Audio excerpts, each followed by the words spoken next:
helps you like become one with your body, get that strong body, like mind body connection.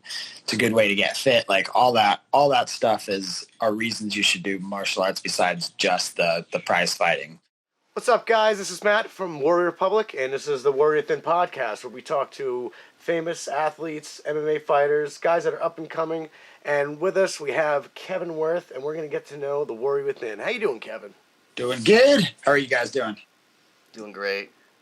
Doing a lot of stuff, man. We're like pretty much making a martial arts movie. I don't know. What do you think of that?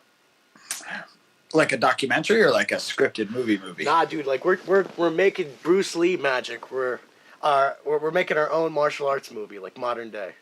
Sweet. It needs a comeback like that. Exactly. Because you would probably agree just like me, because I'm pretty much near your age anyway. Like, what got you into martial arts? Watching martial art movies. Yeah, exactly. It like literally was Bruce Lee and Jackie Chan and those guys. Do you remember what specific movies hit you when you watched? Like, what was the first Bruce Lee movie or first any martial art movie you saw? I mean, I remember being really young, and my dad was like into Bruce Lee much more casually.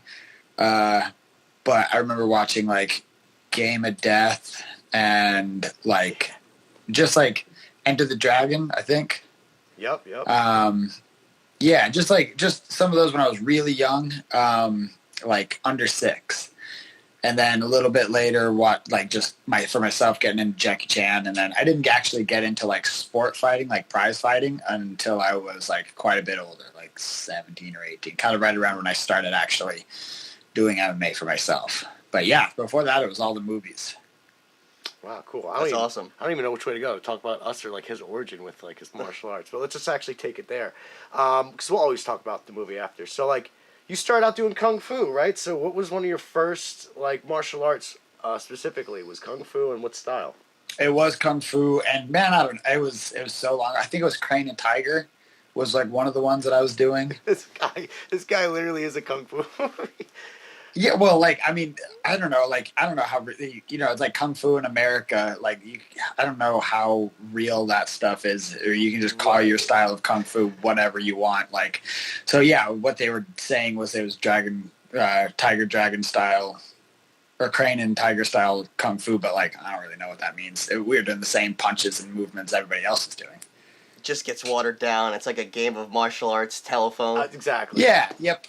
Yeah, that's a lot of what happens when you don't have like the live aspect and there's no sparring, and the coaches that are teaching have never really been in a fight, who've learned from people who have never been in a fight. It turns into exactly that, a game of telephone where it gets like more and more watered down as the generations go. And that's kind of, what I started with, because that's all that there was. That's what everybody started with back in that day. Like, it took MMA almost to like make it easy to see what was real and what was nonsense when it comes to martial arts.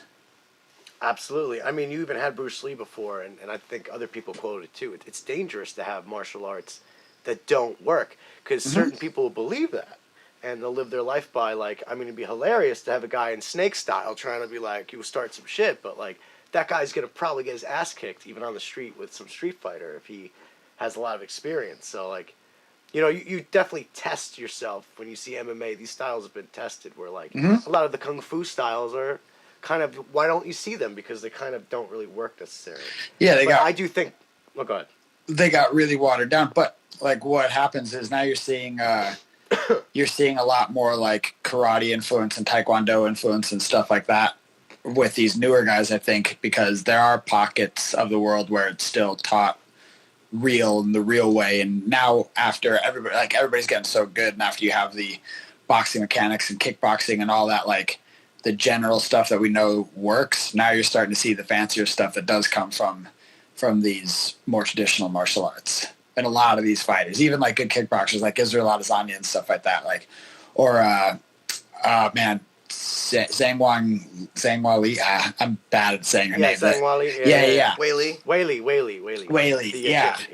Yeah. Or like, there's a lot of guys that are coming with like different styles now, more informed by these older, more traditional martial arts, which is cool to see. It's not that it doesn't work. It does work. It's people haven't seen those things before. That's really what it is. You're showing your opponent something that's just they haven't seen, but it's worked for 1,000 years. Well, it does work.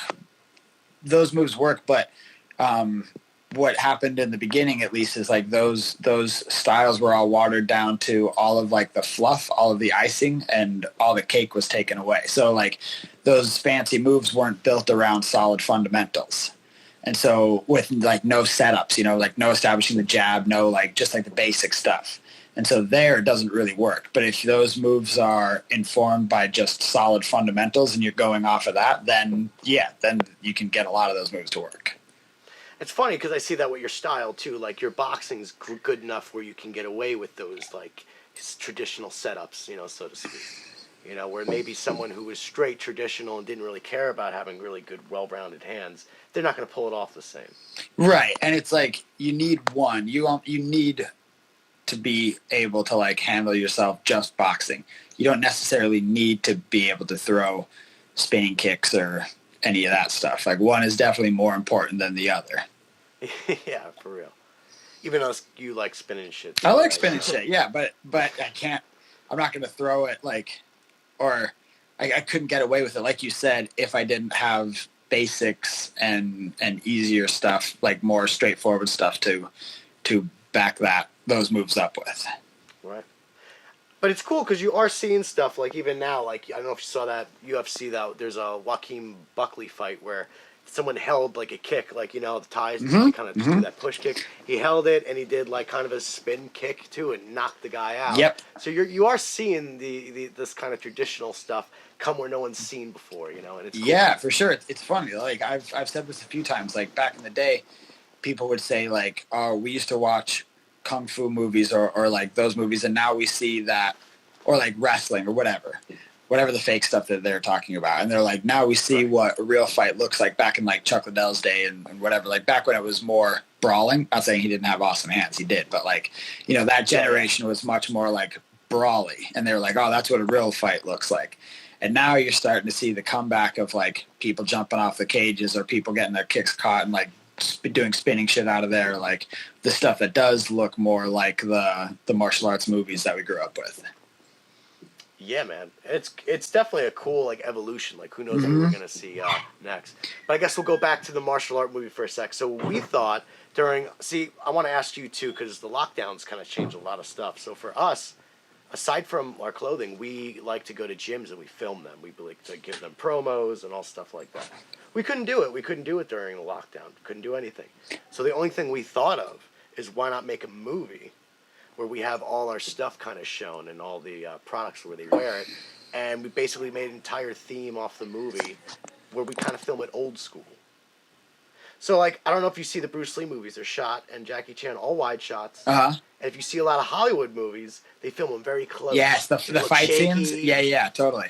And so it's like it hides the fact that like not actually a whole lot is going on, or it hides like the fakeness to the punch, or how slow the setup is, or like whatever it is, whatever they want to hide. Because most of the time the actors don't even know how to fight. Right. Yeah, they're not totally. martial artists. And like it looks cool, like they can pull it off with like Jason Bourne or like some people if they actually do know how to fight, but it's a bad trick. It's a cheap trick when you see like some of the people, like no matter how shaky or close in they get, you can tell that they don't know what they're doing. Exactly. And it looks like a bunch of people like not even getting hurt, just looks like they're like moving chaotically. It doesn't look like they're fighting. It doesn't look like anyone's in pain. So you don't see the art. You miss the person who knows how to fight. Totally. You miss with the art of seeing like it. there's some still like, I mean, like there was like the Ong Bak series and then Ip Man. Yes. There's a few, but true. but not a lot. Not like some, exactly. It's hard to do, And you're seeing it more on the Asia side of like Hollywood or what you want to call it, in Hong Kong, right? In Tony Jaa, Thailand, but you don't see it in Hollywood. Yeah. Because like we're saying, the dude doesn't know how to fight, or like he's just an actor, and they don't really care about that. So we basically decided to make a movie where we wanted to show that. I don't know how I want to make the story to tell you, but we might as well kind of get into it. It's an artifact that's created in like times of ancient warriors, right? So if someone holds this artifact, it makes them like stronger. I didn't want to make superpowers out of it, but basically, if you could beat up one guy, you could beat up like 3 guys. You can beat up like 3, being up like 6 or 9. Okay. So it's supposed to amplify your martial art. Mm-hmm. And we do it where it's kind of like a pandemic thing, and the dollar collapsed, and we kind of have this. It's like a bad economy setting. Crime is running rampant. So like, and another thing was that there's no guns in this fake universe. Yes. Like guns are banned. Okay. Because the economy's so bad. So basically, martial arts reigns supreme, and Like the only means you have to defend yourself, or to actually, since guns are banned, is to learn martial arts. Okay. So they're like. So this Go ahead. takes place. It's not back in the day. This takes place like nowadays, but in an alternate universe. Maybe 4 to 10 years from now. Okay. All right. Okay. I'm with you. All right. So, I'm all caught up. Yeah. So keep going. basically, it's like a vigilante kind of schools where they kind of go together because the cops aren't doing stuff and everybody's kind of paid off and corrupt. So we basically have it where these schools take it amongst themselves that they operate as a martial arts school, but really they have a whole underground, like almost like people that do missions and shit like that. Mm-hmm. like almost like the higher ranked black belts are carrying out these like missions that the rest of the students don't even know that goes on. Okay. We have it where they're like a master. You have to pretty much be in the ranks of a master. But we start out where this kid that doesn't know what the hell is going on. He's just a student, and he says, I want you to transport this for me. This is basically, like very important. You can't lose it. Someone's going to steal it, or it could be in a museum somewhere or sold on the black market. So this kid's just innocently bringing this thing and unlocks an entire world, he finds out, with the school. And then there's an underground martial arts kind of gang. And we even have this kind of character where he's a guy who looks for ancient martial arts, all the dark ones. And he pretty much, he has the same master as the kid. Like, this guy trained along the same one, and he killed his master. So it's basically Classic move. a Ronin's a one. Yeah. Right?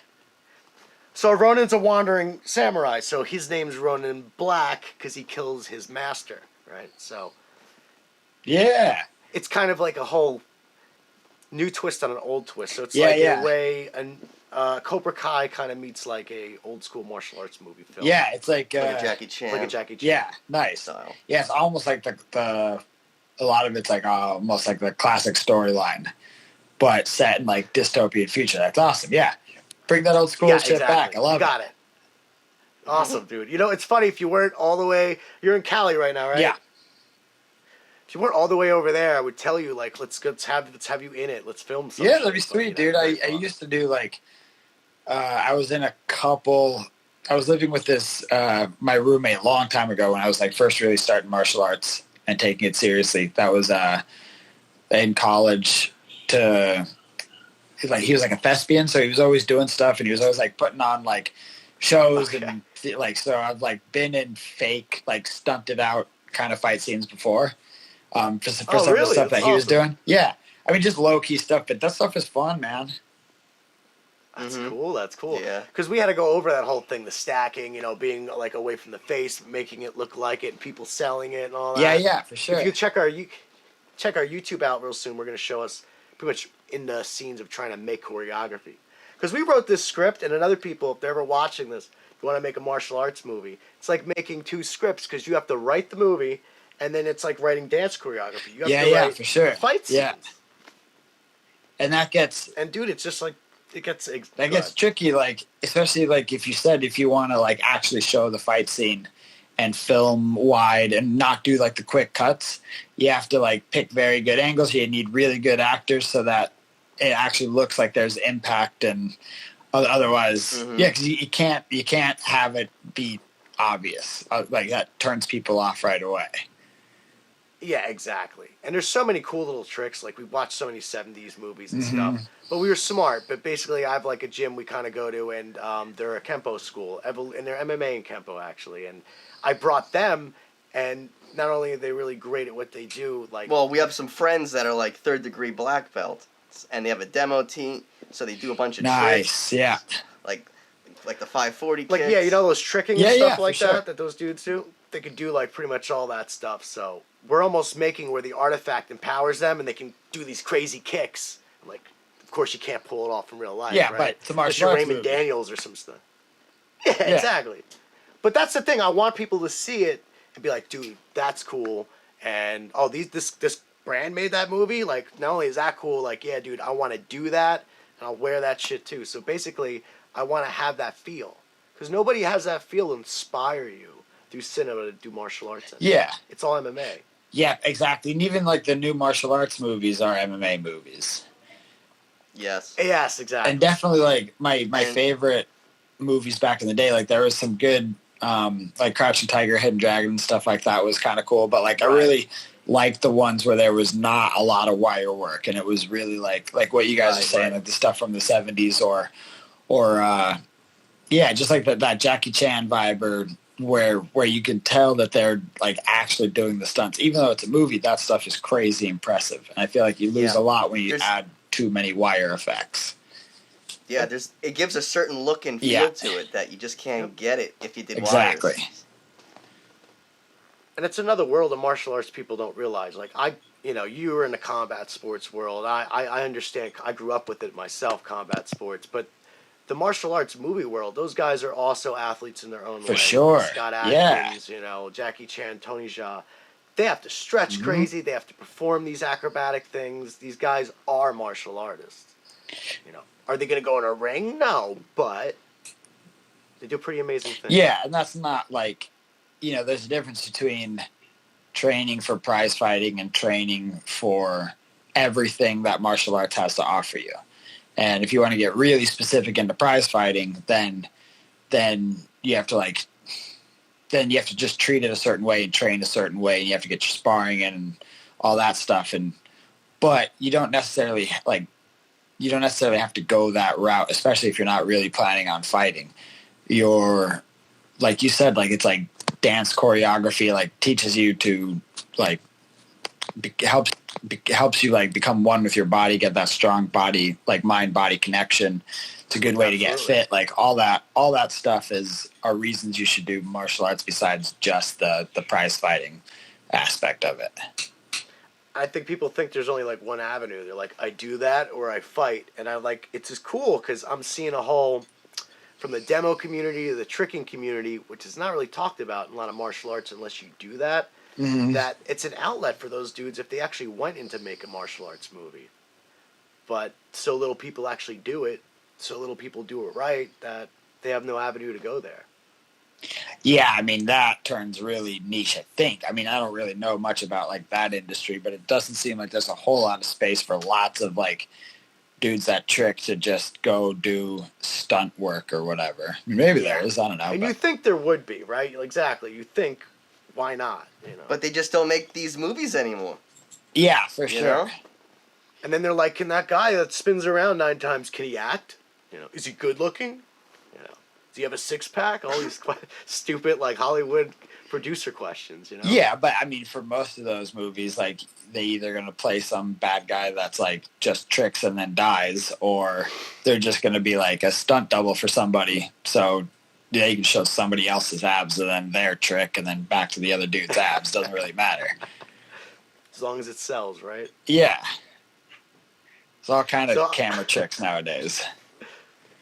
Yeah, dude, it's nuts. It's pretty cool. So yeah, in a sense, that's what we're doing on top of like making shirt designs. I don't know if you see this one.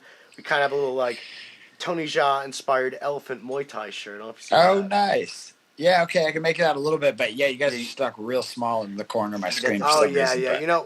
But you may see something coming in the mail. You don't know, but yeah, it's pretty cool though. We're making some pretty cool designs we're happy with. So nice. Anybody's interested in any of our designs, WarriorRepublicMMA.com. Get this shirt. Yeah. I basically want to ask you more stuff about just where you started martial arts, like especially. Let's just talk about your mom and dad. Your dad's a gymnast. Mm-hmm. Your mom's a high diver. Like, can you explain that whole crazy background right there? Yeah. So you pretty much just said it.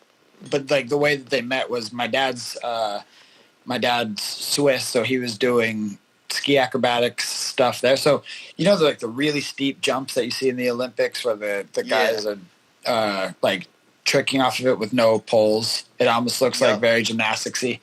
So he was doing that, but they were doing it with skis, right? With skis. Yeah. Okay.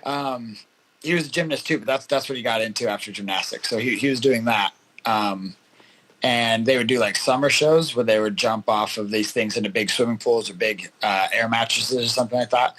And then different show, but same kind of like company. I think, I'm not really sure what the story is. My mom was doing high diving stuff. And so to save money, they would house these athletes together in like the same hotel rooms while they were all traveling together doing their shows. And so that's how they met over in Europe. Yeah, that's where I was born. And then after a while, when I turned like 6 or 7, I think, I don't know, we moved back to the States. Wow. So you're an immigrant. You're a gosh darn immigrant, aren't you? Yep. Generation number 1. I don't know. I was born overseas, but I was born I'm like an overseas born citizen because my mom's a citizen. So that's interesting. It depends on how you want to look at it. How does that background of your parents being gymnasts like affect your martial arts? It gave me just like a general like athletic kickstart kind of, because there was never any like no jumping off the couch rules. Like there was no like running in the house was like that. Like it was all fine. And like in fact, like if we were like jumping off the couch and like being crazy, they'd be like, okay, like this is how you do it. Like they'd like wrap a little towel around our waist and like have us like do backflips, and they'd help us out and stuff like that. And that's amazing. And then food was healthy, and like so like stuff like that was just always encouraged, and we were never like taught to be scared of going upside down or anything like that. And so then like growing up like that, you just like you learn your body, you know, in like a general sense. And then when you pick something specific like martial arts or whatever, like you just have a little bit of a head start in that regard. Yeah, that's crazy. Do you think that also helps you with your like, you know, because also Kevin's a personal trainer and it's a lot of movement stuff. Mm-hmm. Do you think any of that influenced where you're doing and what you're doing now? Kind of, yeah. I mean, a little bit, just as far as like I can really feel into my body now. And I'd say this is pretty common of anybody that has like a serious movement art for a long time. You can feel really what's happening in your body when you do something. So when I learn a new style or I learn a new exercise or whatever, and I try it, I can tell good from bad pretty quickly based on like what I can feel going on in my own body. Wow, and then that helps me like, you know, direct that like to my clients. But yeah, I mean, nothing very specific. It's just, yeah, I can tell what's good and what's bad kind of now. And what about you taking a flip in the cage? You know, like it's awesome. It looks cool. I've never seen a fighter do that up until you.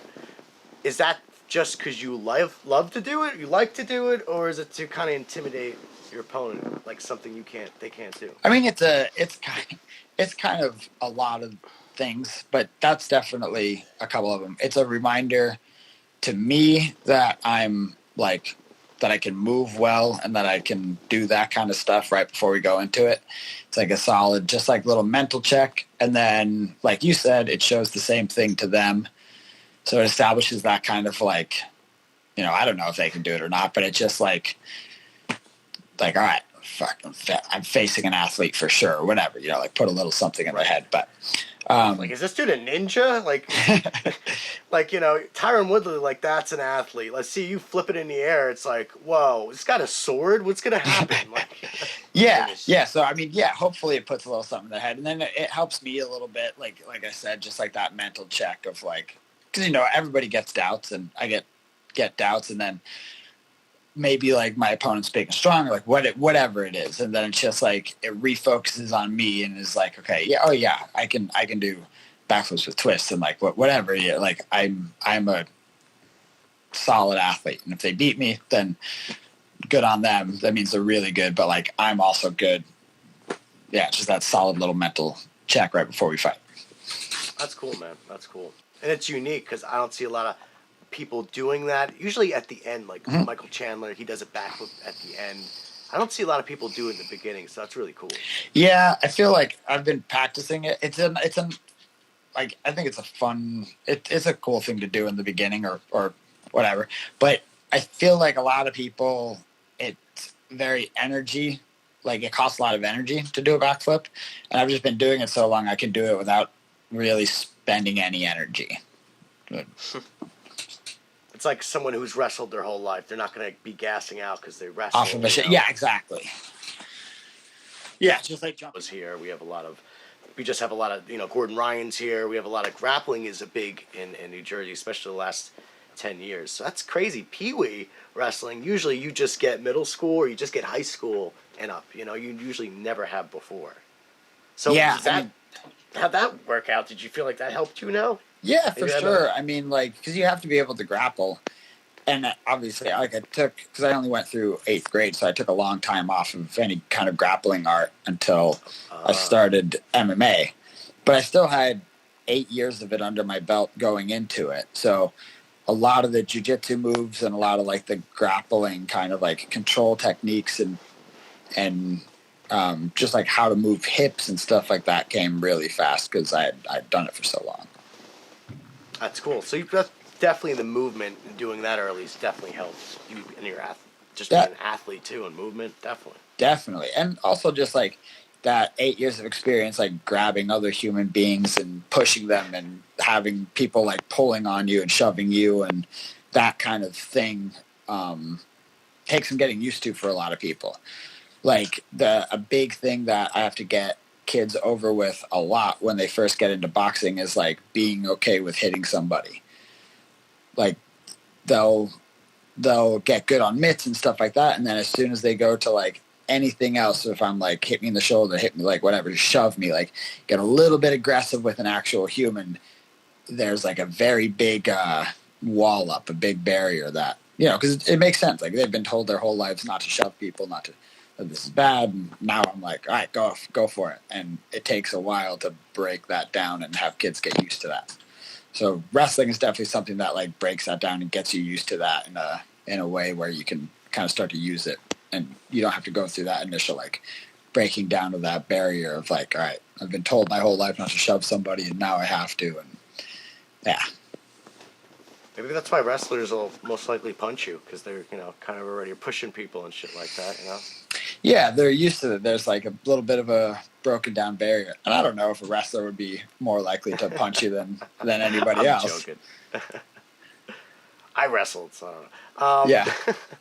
But no, it's just, I just was kind of interested. Do you like, that young doing it, do they actually show double leg and single leg, or are they just like, it looks like two midgets wrestling and they just laugh? Like, no, I mean, well, yeah, kind of, for sure. Like, especially like when you're in like 1st and 2nd grade, and but when you start hitting 5th grade, 7th grade, then you're starting to see a little more techniques, like shucking down the back of the head, getting them to stand up, shooting under for double legs, single legs, like all the basic stuff. I'm sure dumbed down a little bit for kids, but yeah, they do it all. Nice. It's fascinating. That's really cool, man, because you really don't see that too much. And then what made you stop doing wrestling, and then what you did capoeira? What was the other martial arts you did after? Wrestling, kung fu, capoeira. That's it. And then I got into Muay Thai and jiu-jitsu. Okay. How long did you, any of those crazy capoeira spinning stuff, did you do it for a year? Did you get a sash? 3 years. I did. I got a cordao. I got my green one. I went to tell the folks what a cordao is. It's what you said. It's a sash. It's their belt. Cool. I forgot exactly the color scheme, but it goes white, green, and that's all I got. And then I don't know how it goes from there. Oh, that's cool. Yeah. So it's like, is it a green belt or a blue belt? It's one of those. Okay. Yeah. So what you have like as a base? What did that show? Did that show spins? Like how did that help?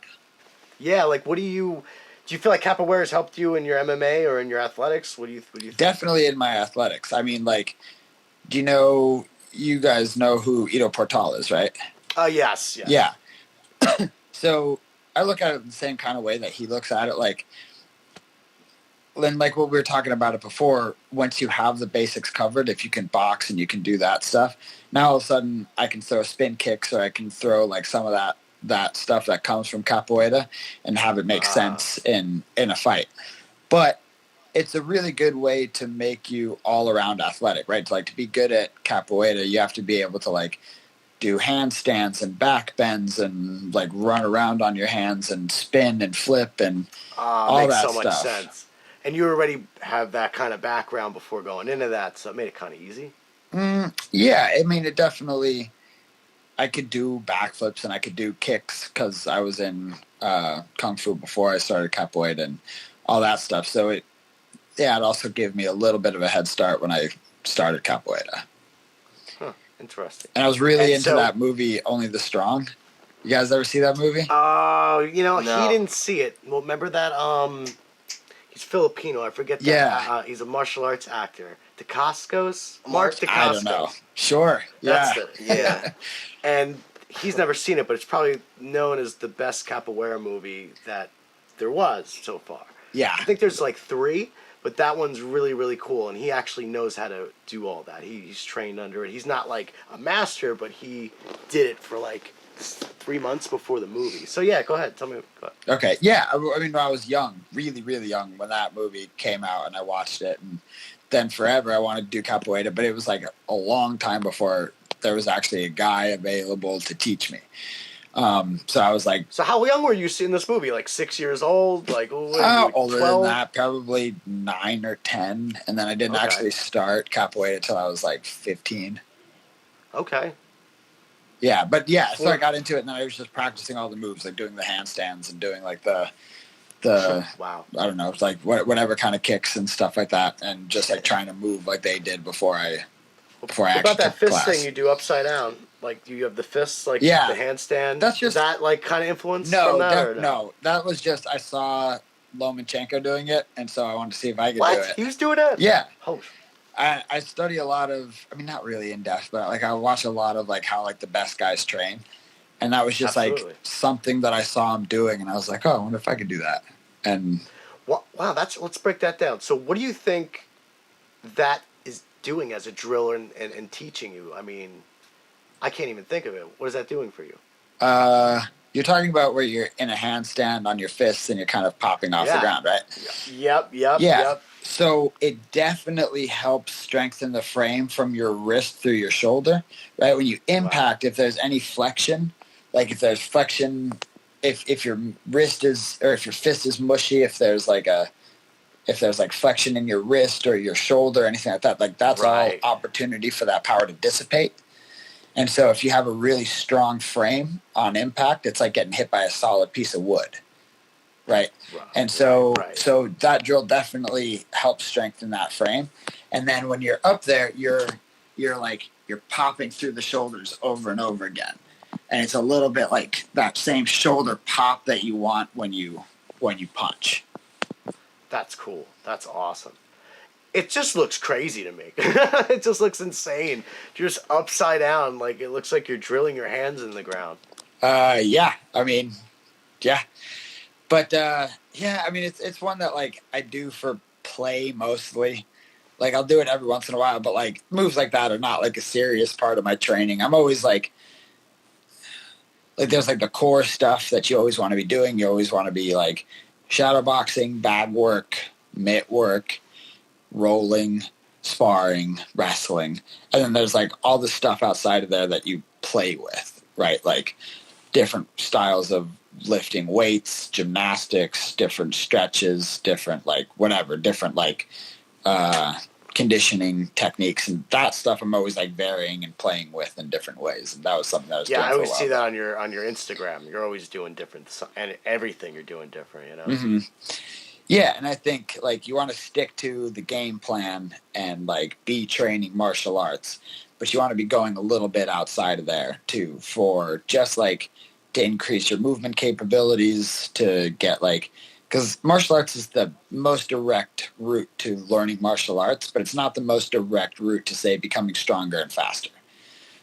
Yes. Right? Like, so if you want to like, you're learning martial arts, but now, okay, I need to get stronger and faster. You can go to a separate gym, do different exercises, whatever, kind of like lifts, snatches, cleans, box jumps, whatever, and then go back to martial arts. And now you've done that direct route to becoming stronger and faster. Now you can apply that to your martial arts. Right. So I'm always doing martial arts, but then I'm always like playing with different shit around that, whether it's gymnastics or capoeira or CrossFit or like whatever I'm choosing. Yeah, that's really cool.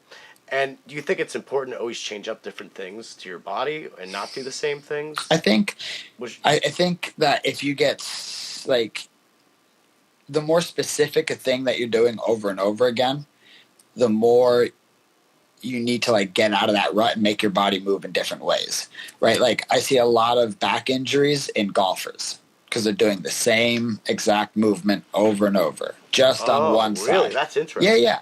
Just on one side, right? Like they're not going the other way, so like their bodies are getting built differently. They're going through that same movement pattern over and over again. And so just adding variety to that and like putting stress on different muscles or just moving in different ways will help prevent those injuries. So to me, if I'm always doing martial arts and I'm always boxing and say like I'm always like turning my shoulders to the inside, if I don't do something else and I don't expand my movement practice and like help pull those shoulders back, whether it's like rock climbing or pull-ups or like whatever it is, like eventually I'm going to get hurt. So I like to stick to the main thing and then play with things that help kind of reset my body, reset my posture, hit some muscles that I'm not constantly hitting when I'm doing martial arts. Yeah, let's just talk about that in general. Like, you know, how society, when you're in a chair and you just sit there, Mm-hmm. your body almost learns what you do to it. Would you say that's correct? Yeah, for sure. So if you're like in a chair for like 6 hours and then you haven't moved around, your body has now kind of adapted to that. Mm-hmm. If you're a weightlifter and you just do strength and you're just doing deadlifts, mm-hmm. you know, now you kind of suffered some other posture and some things, you know, and why do you think that is? You know, you're a big guy in movement training, and I always kind of wanted to ask you this in the beginning. We kind of got on a tangent, but like, how important is your mobility training that you do to fix those things? Well, so like to fix what things? Like to make sure that I'm not like when you're just saying, like we're saying, you're doing the same things, whether it's punching or that guy that's doing weightlifting, you know. Now your body's like tense in these areas, Gotcha. or has done these movements. You know, how important is the mobility training? Okay. Well, if like specifically say the problem with like the shoulders, if I'm tight through the shoulders here, right, I'm gonna want to stretch my front side and strengthen my back side, right, and that'll kind of reset me. But as far as like just general mobility is super important especially if you're built like me, where naturally I'm like strong and explosive, but I'm really tight. So like I'm like a tightly wound spring, right? And and if I don't watch it, if I'm not hitting that mobility, then I'll get locked down more and more and more, and then all of a sudden I'll have pain in my hips and my knees and my shoulders. And I see a lot of that with right. Like especially like older athletic dudes that have been like doing whatever their whole life, whatever sport, or just going to the gym a lot and just haven't been hitting that mobility at all. You see them, they're still strong, they're still explosive, but they are super fragile and really close to injury because they have such a narrow range of motion, where if they go outside of that range of motion, they're injured. And they've made that range of motion so small that it's like that it became dangerous.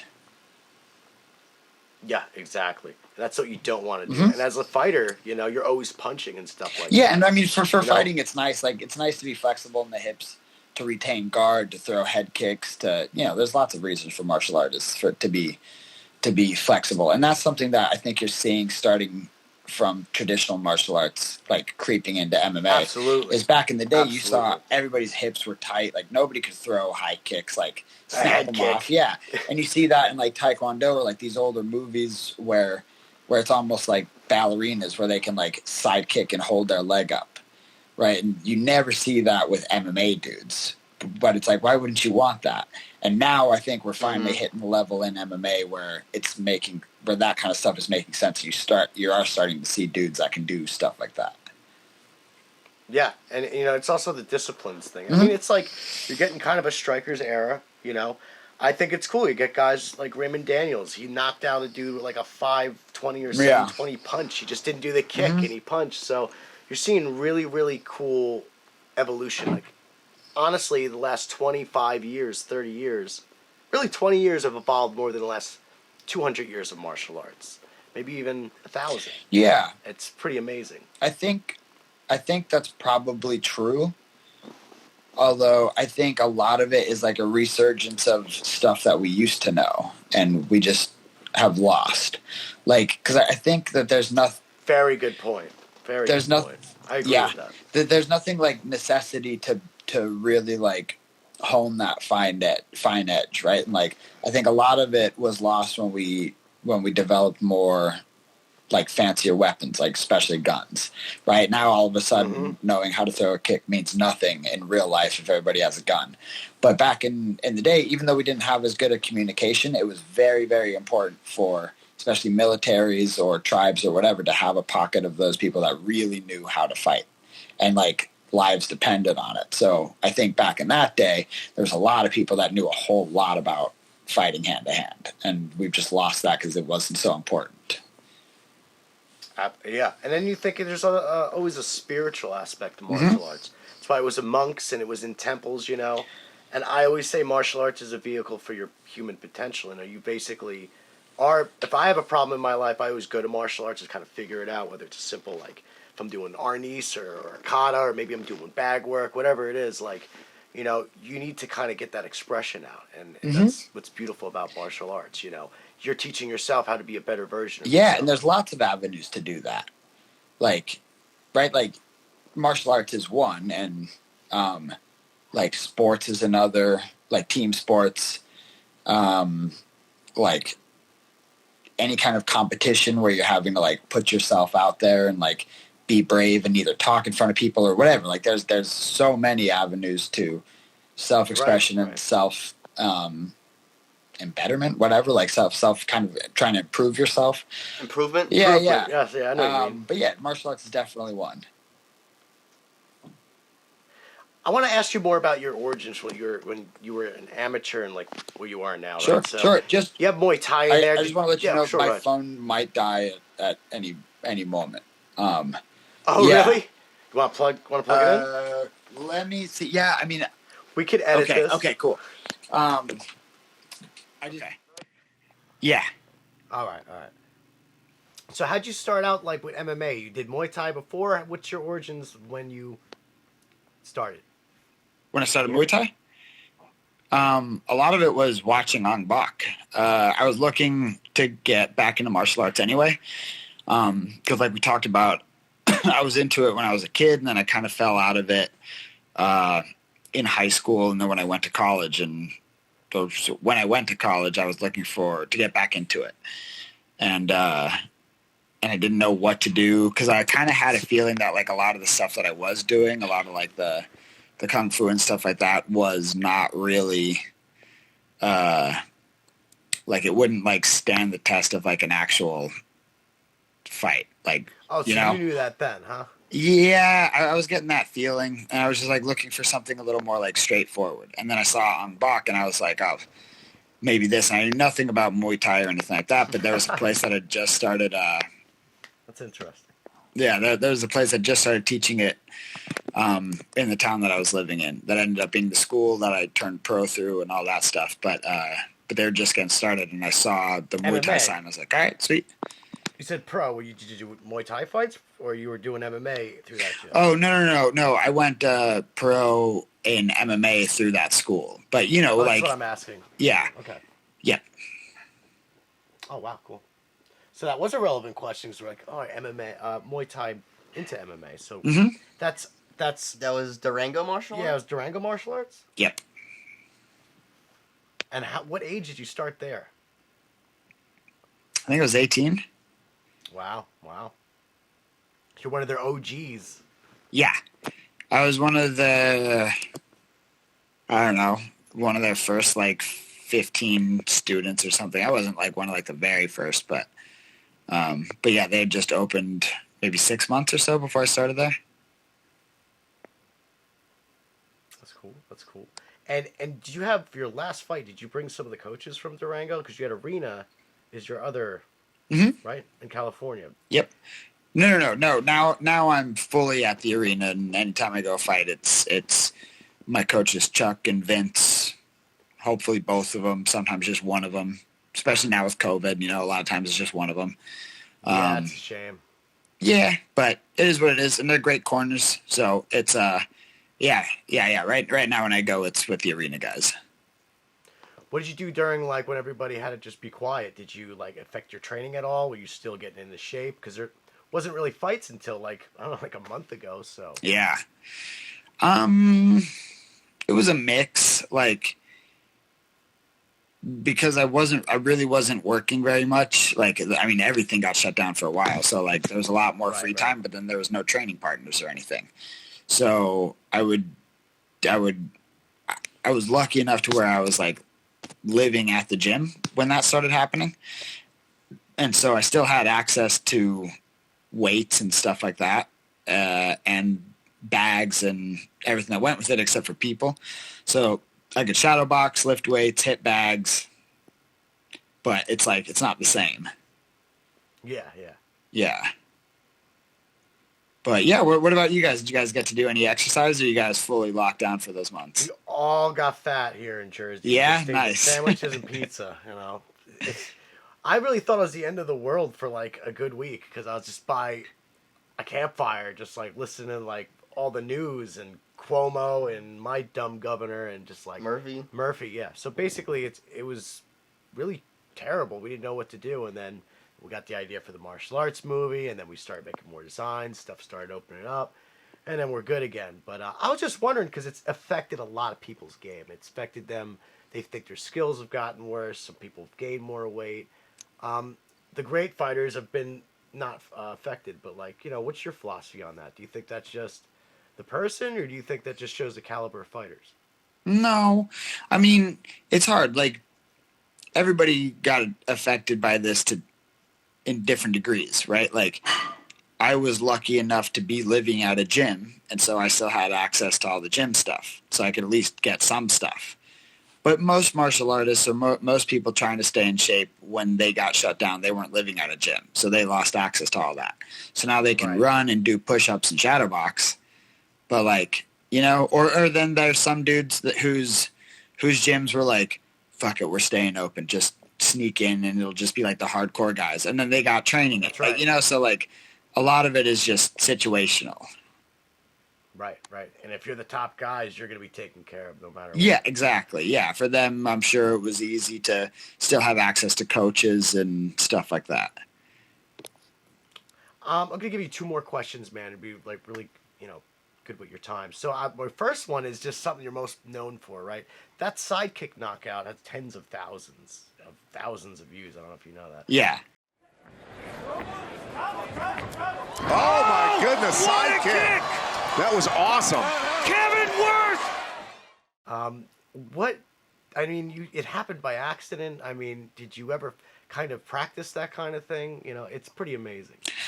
Definitely I practiced the sidekick, but not to the head, until after that. Now I've practiced it to the head, obviously, because I was oh, that worked super well. But yeah, when it happened, it was just another technique thrown. I was not expecting a knockout off of that. And it's cool, and it put me on the map in a little bit of a way. And like you said, there's a lot of views and stuff like that. But I am so sick of that kick. Mostly mostly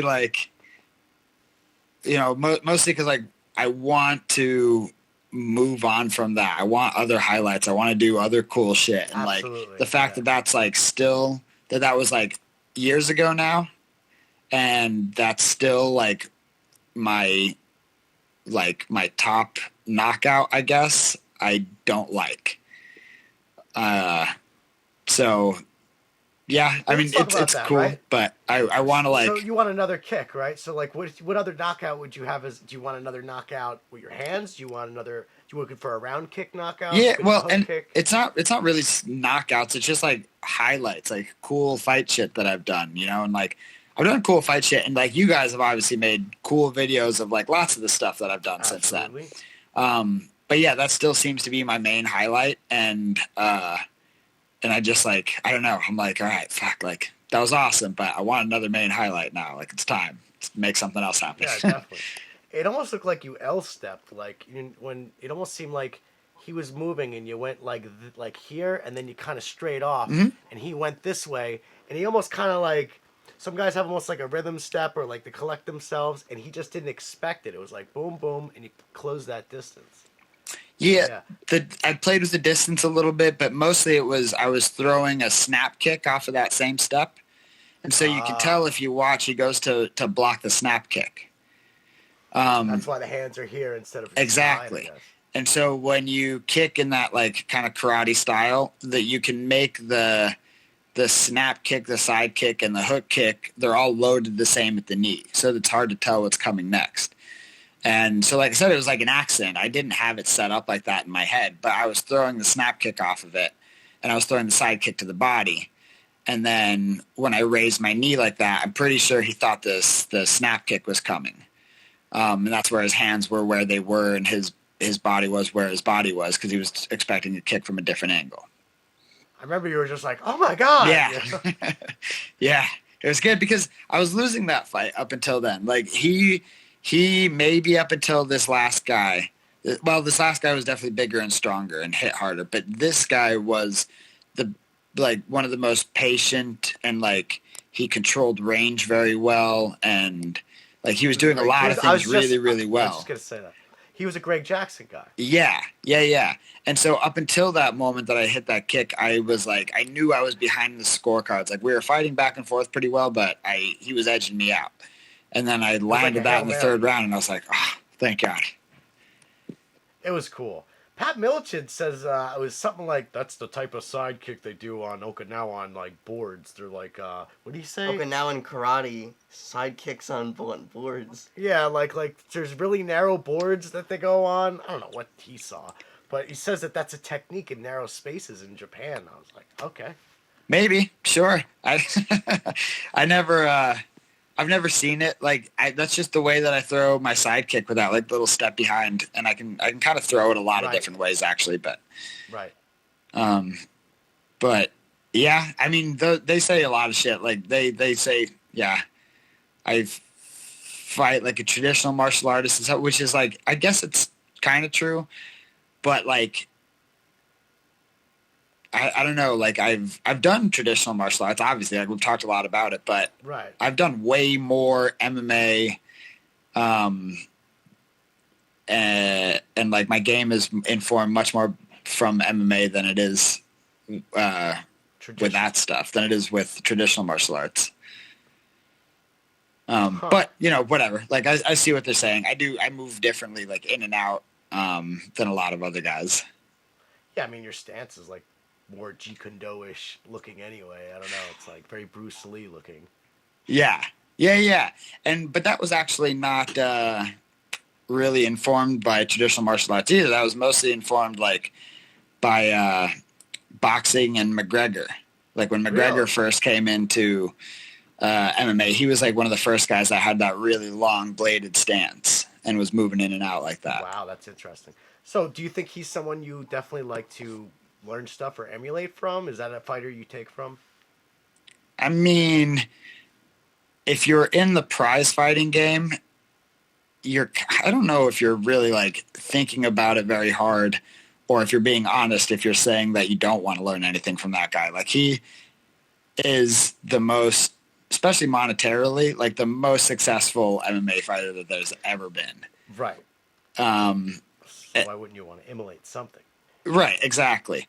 And then obviously he has like great clean striking, like, you know, it can be not your style, but like the kind of Khabib style, like that's not my style, but I would love to learn anything that guy's game, you know? So yeah, we had Memnon, Manuel Pugh, Memnon Warrior on our podcast, and he actually...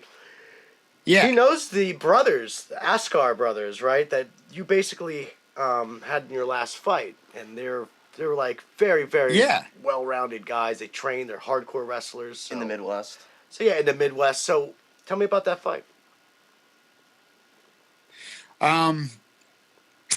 Yeah, it was a hard fight. Obviously, lost the decision.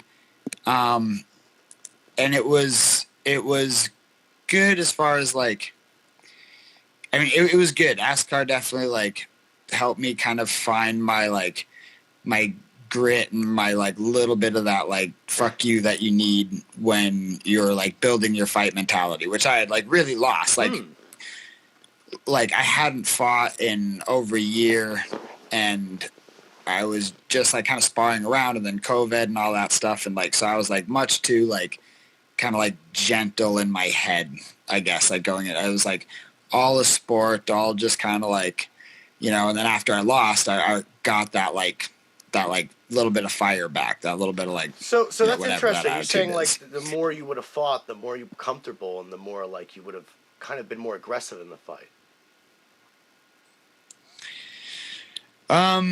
Definitely. I mean, definitely like there was like, I had a little bit of ring rust, I think, going in there just because it had been so long, which like doesn't take anything away from him. I think it had been a long time since he fought too. Like, you know, he had COVID going on just as much as I did. But yeah, I could definitely feel that. And I could definitely feel that like I was there to like play the sport, but I didn't have that like any kind of like kill to my game, to my mentality. And I think it took that. I mean, it definitely did take that, at least that. It took that fight to like kind of get that back, which is nice. Like it's nice having that attitude and sparring and like looking forward to my next fight and Yeah, all man, that it's definitely stuff. going to make you hungry. You know, they always say that, but also you learn more from a loss than you probably will from a win. You know, you just think you're awesome, you know, and it's true, wins are great, but you really do learn a lot from anything. That's always true. You know, like we were saying, like nothing nothing nothing kicks off growth like necessity. I don't even know if anything kicks off growth but necessity. I like that. And I ran into the level in my game where I'm like, okay, I can't fight at 35 anymore just because I don't like cutting weight. I can't slack off on this. Like I'm at the level in my game where I have to level up or die or quit or like, you know, whatever. Like, and so yeah, so that's where that growth comes from. Right. I hope is that like that knowing that you have to or you're out of the game. And what things do you think this gave you to work on? You know, like when you came out of this, like I thought, did he just wrestle and you felt like you didn't prepare enough wrestling? You know, what do you think? No, it was more of an attitude thing, more of a mental thing. Like I said, like there was some ring rust, and so my reaction time was really slow. Like my anti-wrestling in the gym is really good. In there, it was not so good. A big part of it was he threw heavy punches right off the bat and caught me, and he made me blink. And then once you start blinking, then now it's easier to take you down and stuff like that because you mix that fraction of a second of what's going on. And so I just gave up the center of the cage and started bouncing around and was complacent, and then got caught by something big, and then now all of a sudden I was like fighting from behind, and I was already taken down and was tired, and then was like, all right, and then I was like fighting him like I needed a break, you know, like fighting him to kind of like get away from him instead of like fighting him to beat him. And it was just like I said, like the biggest learning thing is the mentality part, like just not being so complacent and like giving away little wins, like owning the center of the cage or making sure that I'm like throwing hard punches that they have to respect before I start like feinting or a lot of that movement stuff. And then also just not really fight, like, you know, it depends on the fight, but like 35 is also probably not my weight class. Like I generally walk around at under 145. So you're going to do probably featherweight for the rest of your career? Yeah. That's the game plan. I made that weight a bunch of times, and that's like when I do a real weight cut. That's my fight before that 145. Was your fight before that? Sorry, 145. No, 35. The last two fights you had 35, right? Yep, and then the one before that was at 40. The catch weight of that, okay. Yep. Yeah. But like I'm saying, like those are big weights for me. And like the kid that I fought at 140 was like not that technically good, but I could feel the size difference, you know. And this last guy was really good, but I could feel the size difference there too. And so yeah. I mean, just at that high level, like you have to weight cut, you have to do all the things right. Yeah, like because when I saw it, I was like, how much boxing did you prepare? I was like, maybe he overdid boxing and didn't do enough wrestling. Like, did you feel like any of like there wasn't enough focus on certain areas and maybe it was too much striking, anything like that? Maybe, but no, I think it was definitely I was wrestling with the attitude of I want to get back to my striking. Where now I'm wrestling with the attitude of like, all right, if we're wrestling, I'm going to beat you at wrestling. If we're doing jiu-jitsu, I'm going to beat you at jiu-jitsu. Like, you know, like it's more of that like engagement attitude than always trying to get back, like run away and get back to like where I can bounce around and be on the outside. Sometimes you might need to be, if someone's too much of a jiu-jitsu guy for you, you might need to be something else, right? You might need to wrestle more, right? For sure.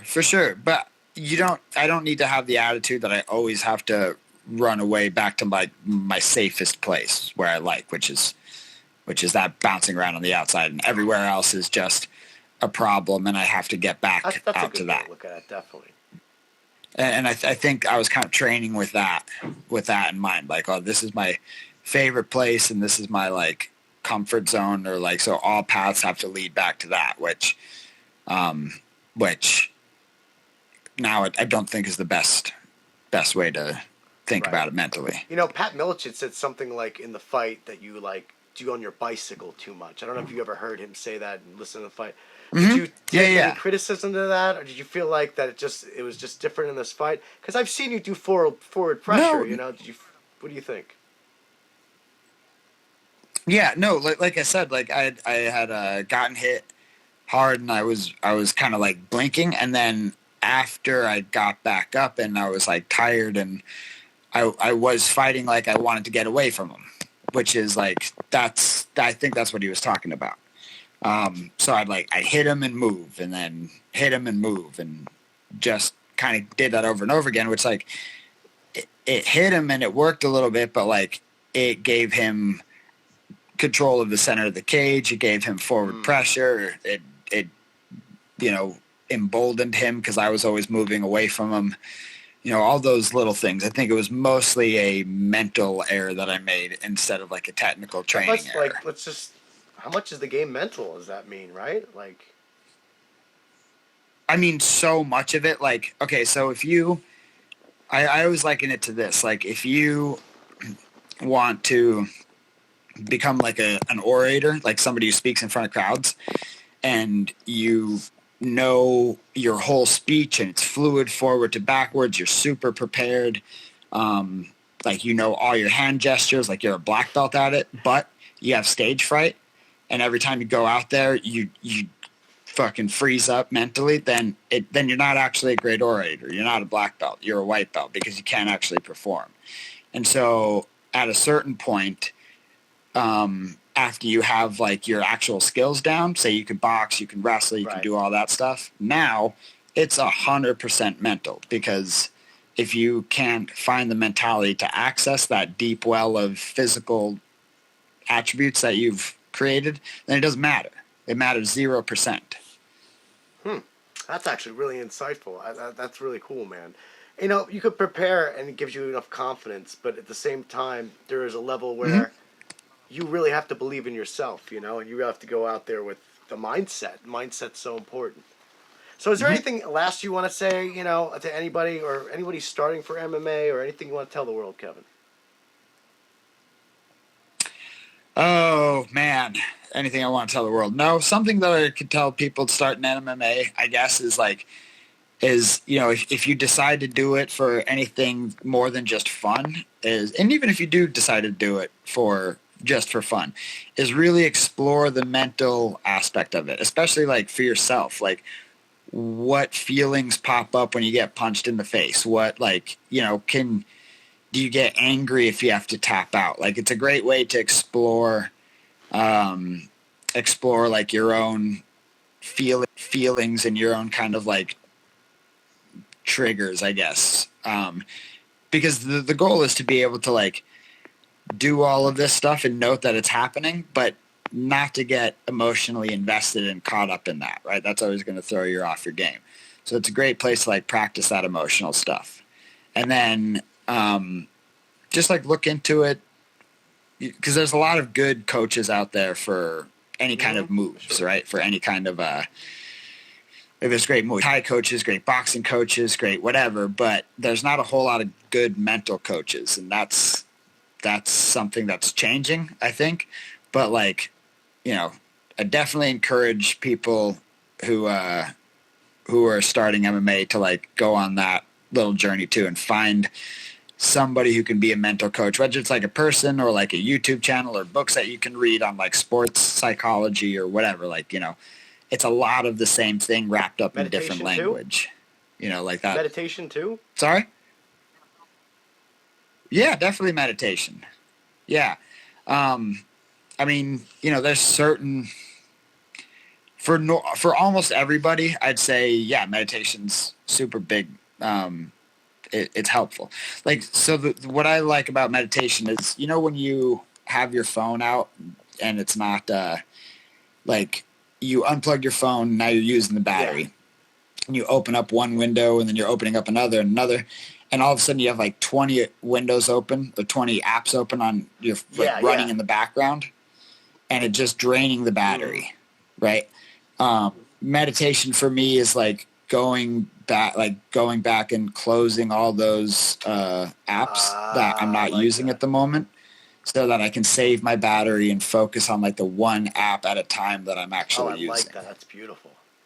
And on that note, we're just going to tell everybody, if you want to check out Kevin, he's got his IG, Mr. Nice Guy MMA. If you want to check out anything he does for training, you know, with martial arts, you got his Digital Dojo MMA, and, you know, you can tell everybody, go right to his site. And, guys, it's been a pleasure. And, Kevin, thank you so much. Absolutely. I'm pumped to watch you guys' movie. Definitely keep me up with what's going on with definitely. that. I'm sure you're going to love it. Just keep following us on Instagram. Yeah, we have a little bit of choreographing you'll see in the thing, but it's called The Artifact, so, you know, just to let you know. Okay, sweet. And that's on your guys' Instagram? We practice every week. In fact, tomorrow we're going for another choreography, so. All right. Cool, yeah, man. I'm looking forward to it. All right, Kevin. Peace, brother. All right, guys. Later.